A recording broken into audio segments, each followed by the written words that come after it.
positive lang kasi gusto kong ingatan yung mga yung mga nasa communities ko, yung peace of mind. Gusto ko punong-puno lang kayo ng ng pagmamahal, ng saya, especially pag nakikita niyo ako. Gusto ko na puro ganun lang. Ayoko nang nasa-stress kayo. Kaya nga ako umalis sa inalisan ko kasi ayokong nasasaktan kayo. Ayokong nasa-stress kayo. Ayoko nang ganun. So, bakit ako papayag na may ganun sa loob mismo ng community ko? Di ba po? Kasi yan ang isa sa mga reason kung bakit ako nag-build ng sarili kong community kasi gusto ko kayong ingatan. Gusto kong ingatan yung mga nasa communities ko.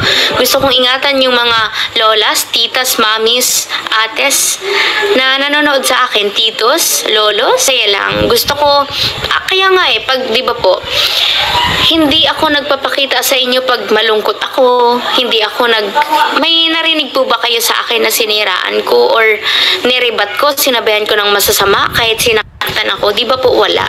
Kasi ayaw ko ng ganun. Ayaw ko na makadagdag ng stress nyo. Ayaw ko makadagdag ng sama ng loob. Ayaw ko makadagdag ng lungkot. Ayaw ko makadagdag ng burden nyo. So, yun po ang pinaka-reason kung bakit ako nagla-live lang kapag masaya ako. Or kahit anong pinagdadaanan ko. Gusto ko makikita nyo ako na masaya lang ako.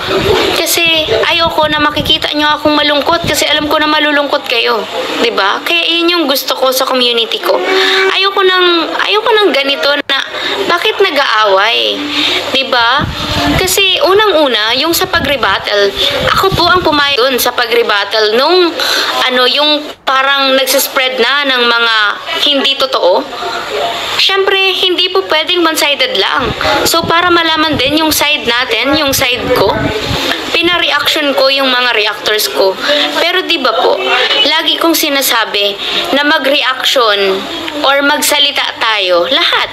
Kahit hindi mga reactors na mga nasa community ko, mga founders, lagi kong sinasabi na wag mag-spread ng wag mag-spread ng hate, wag mag-spread kasi pwede naman tayong lumaban in a right way.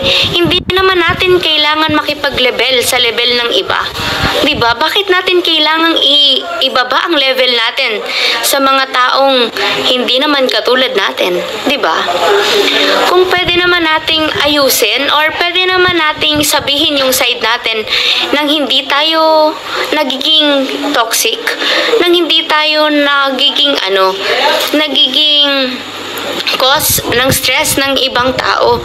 Kasi hindi naman lahat okay sa ganyang pagsasalita na sobrang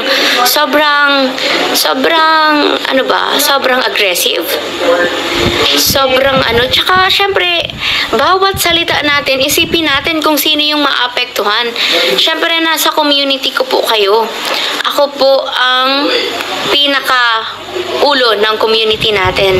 So, pag may ginawa kayong mali or mababash kayo, syempre ako yung reflect po noon, di ba?